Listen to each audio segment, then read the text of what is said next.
เอาสงตี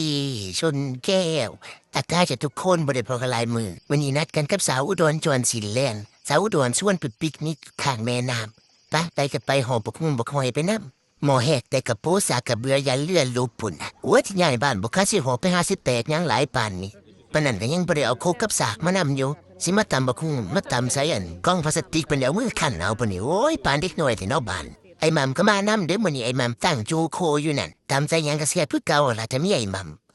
ำแซ่บบ่มาก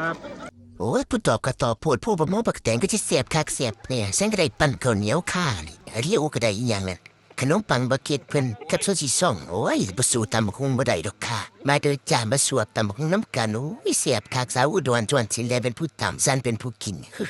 มาเด้อจ้าแซ่บๆมื้อนี้พกมามีแต่แนวแซ่บๆหมูปิ้งเสียบไปก็มีค่ะสาวอุดรเฮ็ดมา นี่หอดมือแข่งทอดเนี่ยมือแข่งทอดตัวมาแต่ไทยพุ่นเด้อค่ะ อันนี้ก็เสียบค่ะพอกวันสันฮะอหย่างได้พอกวันสัน